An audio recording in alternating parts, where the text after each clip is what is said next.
It's Fate time! Hello and welcome to another figure review. Today I'm going to have a look at the Figma 375 Lancer Chulainn from the game Fate Grand Order, or any types of other Fate media. Now I'm locked in. I'm locked in with the Fate line. I'm really lucky I got this guy because a couple of weeks ago I wasn't really into it, but now I'm getting more Fate figures, so you're gonna hear that a lot, you're gonna see that a lot. And this guy was already sold out, pre-order sold out, but here's the trick, guys. If something's sold out on Ami, check in the day or a couple of days before it comes out, because somebody might cancel that pre-order, and then it's your time to jump in and get this. That's what I did, but enough about that, let's have a look at the figure. What actually is his name? Is it Chulainn? I'm not sure about this. I'm just gonna stick to Chulainn because that's kind of what they call him in Smite. Smite also has a Chulainn. Also, taking this guy out of the box, the first thing that comes to my mind is this would be a great Dark Magician mode. Figma, are you teasing me?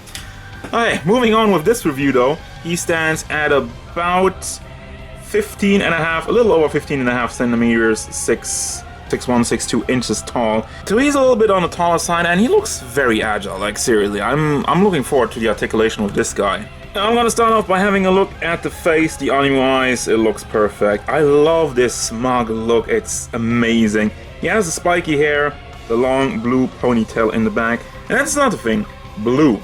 He's based on Irish mythology, and he's blue. Why is he not green? For the rest of the figure, you have the nice metallic in the earrings, also the gold around the ponytail, and the shoulder pads, also metallic. The rest of the gray is a lot more muted tone. I mean, it's accurate from what I can remember of the character. At first I was like, should that not be also metallic, but I don't think it is. Let me take him off the base because it's getting a little bit problematic to move him around. But yeah, that's all the lines going throughout the body. He's slim, but he's also pretty ripped. I like the muscle work. And all of this is, of course, molded on. It's not just painted on. This sticks out, this stands out all across the board. Soft plastic diaper piece with another metallic plate over it, and we got more lines down here at the legs, the knees. Let me zoom out a little bit to give you a nice overlook of what is going on. And shoes, a bit more metallic, got some graves on that. And yeah, overall look, I'm happy with them. Now for your articulation, as I've mentioned, there's a lot of cool stuff going on. First of all, the hat is on the classic ball hinge, so that wiggles around, it goes side to side and goes all the way around. There's also neck articulation. This really reminds me of the Neon Genesis Evangelion figures. I think it's just on a hinge, because it does not really wriggle around, but it does go back and forth. The hair is on a ball hinge, so you can bring that up and down and rotate it around. Nothing in the way of that. Now we get to the really interesting part. You have the shoulder pads over here, which are directly connected via ball to the big shoulder piece over there, which is on a small ball joint and goes into a bigger ball joint into the torso. Now, with that, the forward movement is fantastic, and the shoulder pad does not get into the way at all. You can wiggle that around, you can bring it up and down, and well, it goes off. That was not part of the plan, but let me take it off so I can show you. Goes forward all the way, goes back a lot, because you have all this room over here, and it still looks good. That's the thing.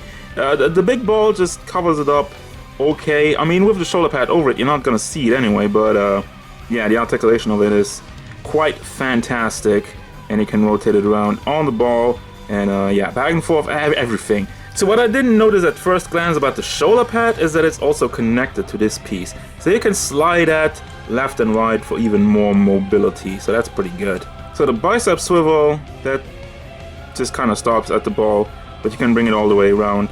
It is nicely molded, so it covers up well, but it stops because of that. You have a big ball joint in the elbow. The fist is on another small ball joint, so you can bring that back and forth with a hinge in it. What I did forget to mention is that there is a floaty piece over here covering up the ball joint. It is soft plastic, and it is smaller in some parts, so it does not hinder the articulation at all. And if anything, it really helps it.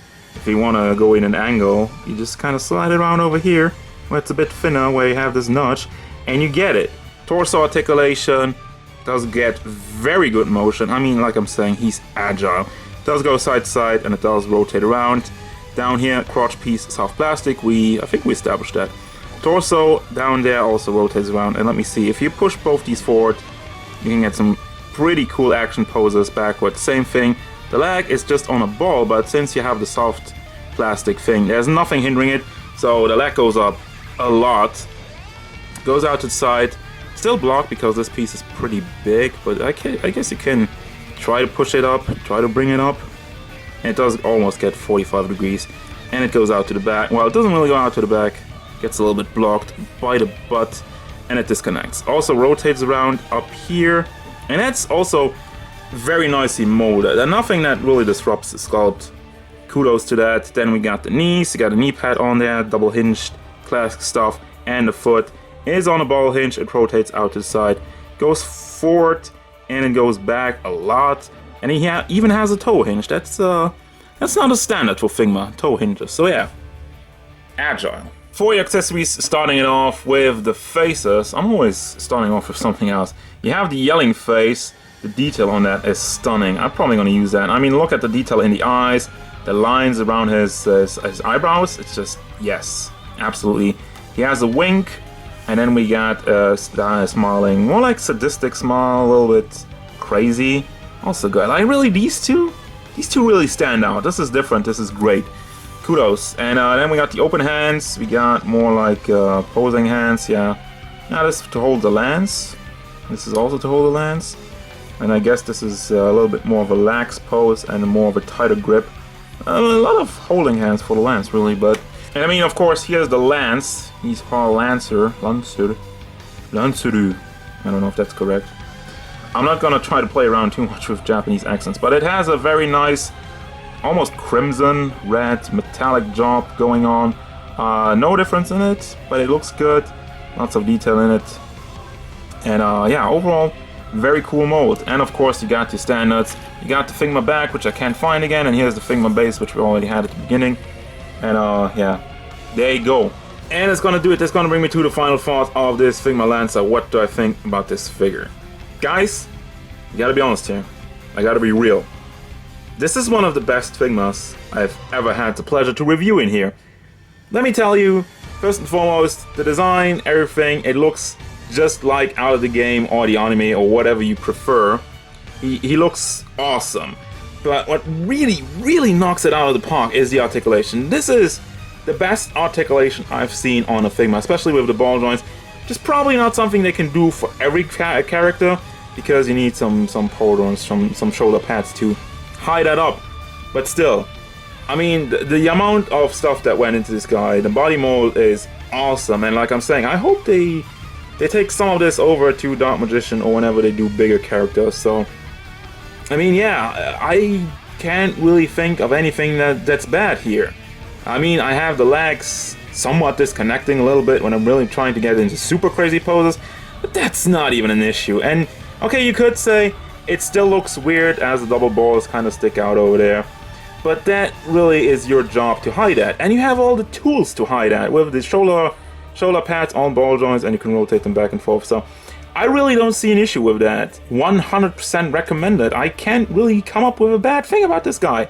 So that's gonna do it. As usual, guys, thank you very much for watching. Don't forget, if you enjoyed this review, hit it up with a like and subscribe to the channel so you can stay tuned for more figure reviews, gameplay stuff, and whatever Chulainn wants.